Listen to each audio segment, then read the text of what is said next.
রাষ্ট্রপতি নির্বাচন নিয়ে আলোচনার জন্য স্টুডিওতে আছেন ডিবিসি নিউজের অ্যাসাইনমেন্ট এডিটর আদিত্য আরাফাত। আমরা কথা বলবো রাষ্ট্রপতি নির্বাচনকে নিয়ে। আদিত্য, আপনার কাছে জানতে চাই, এই যেটা আমরা খবরে বলছিলাম, দীর্ঘ ৩৫ বছর পর আবারও জাতীয় সংসদের রাষ্ট্রপতি নির্বাচন শুরু হচ্ছে এবং বিকেল ৫টা পর্যন্ত চলবে এই ভোট গ্রহণ। সব কিছু মিলে মানে নির্বাচনের শুরু থেকে যে প্রায় শেষের দিকে চলে আসছে সময়সীমা, কি মনে হচ্ছে কেমন হচ্ছে নির্বাচন বা কেমন হলো এই নির্বাচন? আরও বাকি আছে নির্বাচন শেষ হতে।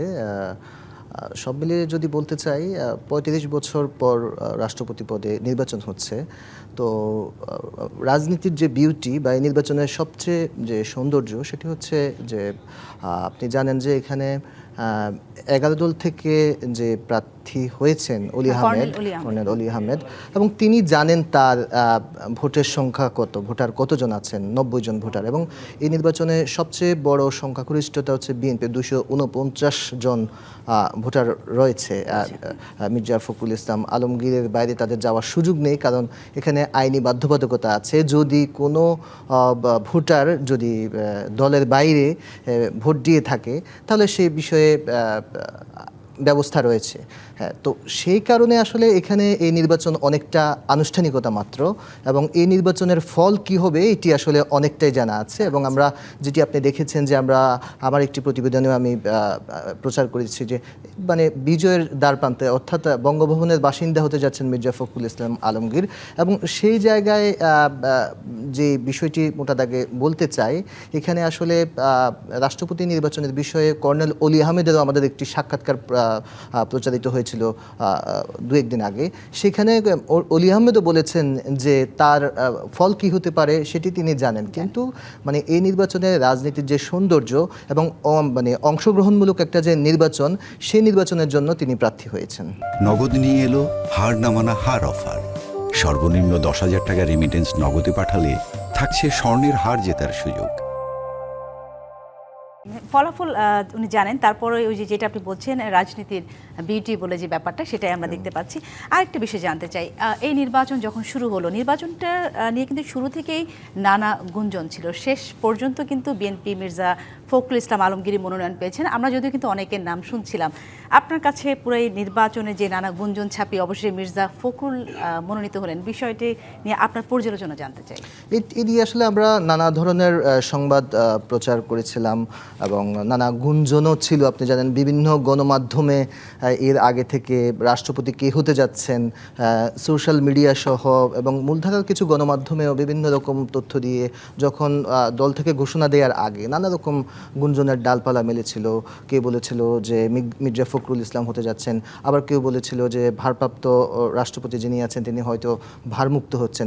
এরকম নানা গুঞ্জনের ডালপালা ছিল। তবে সব কিছু আসলে অবসান হয়েছে। এখানে দলের প্রধানমন্ত্রী তারেক রহমান, তিনি আসলে তার দলের বিষয়ে দলের জন্য যার সংগ্রাম, দীর্ঘ অবদান, বিশেষ করে আপনি জানেন যে গত 17 বছর ধরে যখন বিরোধী দলের ভূমিকায় ছিলেন বিএনপি, তখন পুরো দলকে বিএনপি মহাসচিব মির্জা ফখরুল ইসলাম আলমগীর টেনে নিয়েছেন তারেক রহমানের নির্দেশনায়। তো এই জায়গায় তার দলের ক্ষেত্রে দল তাকে নানা দিক বিবেচনা করে, প্রধানমন্ত্রী অর্থাৎ দলের প্রধান এখন তারেক রহমান, তিনি নানা দিক, তার ত্যাগ, সংগ্রাম এবং রাজনীতিতে তার যে একটা অনবদ্য ভূমিকা, বিশেষ করে বিএনপিকে এগিয়ে নেওয়ার ক্ষেত্রে, এবং কি তৃণমূল থেকে একেবারে আপনি স্থানীয় রাজনীতি থেকে জাতীয় রাজনীতি পর্যন্ত দলকে ধরে রাখা। অর্থাৎ তারেক রহমান তো তখন দেশের বাইরে ছিলেন, তারেক রহমানের নির্দেশনায় তখন সব কিছু আপনার মির্জা ফখরুল ইসলাম আলমগীর বিএনপি মহাসচিব থাকাকালীন সময়ে তিনি পুরো এই ভূমিকাটুকুই পালন করেছেন। তো এইসব বিবেচনায় আমরা এটা মনে করতে পারি যে দলের প্রধান তাকে শেষ পর্যন্ত তার যোগ্য মূল্যায়ন করেছেন নিঃসন্দেহে। আরেকটি বিষয় যে বঙ্গভবন আসলে নানান ঘটনার সাক্ষী। আমরা দেখেছি কাউকে নির্দিষ্ট সময়ের আগেই ক্ষমতা ছাড়তে হয়েছে। সেই ক্ষেত্রে আমাদের যিনি নতুন রাষ্ট্রপতি হতে যাচ্ছেন তার ক্ষেত্রে বিষয়টি কি হতে পারে? না, সেটি তো আসলে এখন তো রাজনৈতিক সরকার রয়েছে, সেখানে আপনি জানেন যে আসলে রাজনীতির পট পরিবর্তন হয়, বিভিন্ন সময়ে পরিবর্তন হয়। যেমন আপনি শাহাবুদ্দিন, মোহাম্মদ সবশেষ রাষ্ট্রপতি যিনি ছিলেন, 22তম রাষ্ট্রপতি মোহাম্মদ শাহাবুদ্দিন কিন্তু পুরো সময় তার দায়িত্ব পালন, অর্থাৎ রাষ্ট্রপতি পদ 5 বছরের জন্য তিনি নিয়োগ পেলেও তিনি কিন্তু 1 বছর 9 মাস বাকি থাকতেই তাকে কিন্তু পদত্যাগ করতে হয়েছে।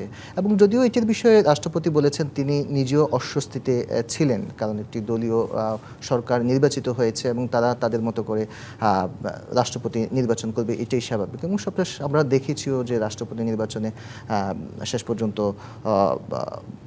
দলীয় থেকে মির্জা ফখরুল ইসলাম আলমগীরকে মনোনয়ন দিয়েছে। যেটি আপনি বলছেন যে নানা ঘটনার আসলে সাক্ষী বঙ্গভবন, এখানে আসলে কাউকে কাউকে সসম্মানে বিদায় নিতে হয়েছে এবং কাউকে কাউকে মানে মেয়াদ শেষ হওয়ার আগে বিদায় নিতে হয়েছে। আমরা এই বিষয়টি নিয়ে আরেকটু বিশ্লেষণে যাব, আপনার পর্যালোচনা শুনবো। আমি একটু নিয়ে আসছি ছোট্ট একটি বিরতি। দর্শক, আমরা যেমনটি বলছিলাম, রাষ্ট্রপতি নির্বাচনে আলোচনার জন্য আমাদের সাথে স্টুডিওতে আছেন ডিবিসি নিউজের অ্যাসাইনমেন্ট এডিটর আদিত্য আরাফাত।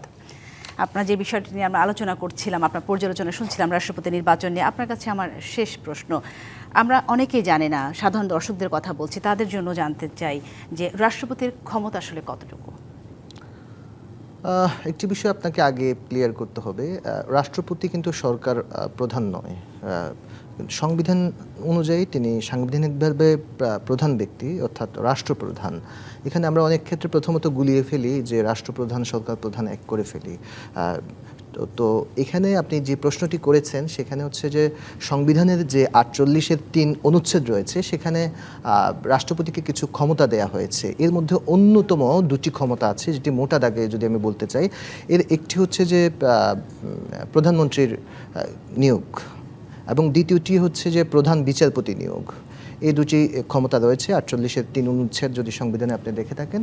এবং এখানে কিছু জটিলতা বলতে সংবিধানে সব কিছুই পরিষ্কার আছে। যেমন সংখ্যাগরিষ্ঠতা পেলে সেখানে সে নিয়ম অনুযায়ী সংসদের নির্বাচনে কোনো দল সংখ্যাগরিষ্ঠতা পেলে সাধারণত এটি হচ্ছে যে প্রধানমন্ত্রী নিয়োগ করবেন, এটি হচ্ছে রাষ্ট্রপতি। এবং সংখ্যাগরিষ্ঠতা যদি না পায়, যদি কোনো দল যদি না পায়, সেখানেও সংবিধানে খুব গুরুত্বপূর্ণ রোল দেয়া হয়েছে আপনার রাষ্ট্রপতিকে দেয়া হয়েছে। যেটি আপনি কোনো এবং সাংবিধানিক যদি কোনো সংকট দেখা দেয়, আপনি দেখেছেন যে অন্তর্বর্তী সরকার কিভাবে গঠন হয়েছে। অন্তর্বর্তী সরকার যখন গঠন হয়েছে তখন কিন্তু রাষ্ট্রপতির সাংবিধানিক একটা সংকটের কথা তখন কিন্তু বলা হয়েছিল এবং এই সংকট সমাধানের জন্য তখন এই রাষ্ট্রের যে প্রধান, অর্থাৎ সাংবিধানিক যে প্রধান রাষ্ট্রপতি, সেখানে তার দ্বারস্থ হতে হয়েছে এবং সেই নানামুখী এরকম যখন সাংবিধানিক সংকট থাকে তখন সেই জায়গায় মানে নির্বাহী প্রধান, অর্থাৎ দেশের নির্বাহী প্রধান প্রধানমন্ত্রী হলেও রাষ্ট্রপ্রধানের এরকম কিছু ক্ষমতা রয়েছে। ঠিক আছে, অসংখ্য ধন্যবাদ আদিত্য আরাফাত। আপনার মাধ্যমে আমরা বেশ কিছু গুরুত্বপূর্ণ তথ্য শুনলাম, রাষ্ট্রপতি নির্বাচনে পর্যালোচনা শুনলাম। ধন্যবাদ আপনাকে আমাদের সাথে যুক্ত হওয়ার জন্য।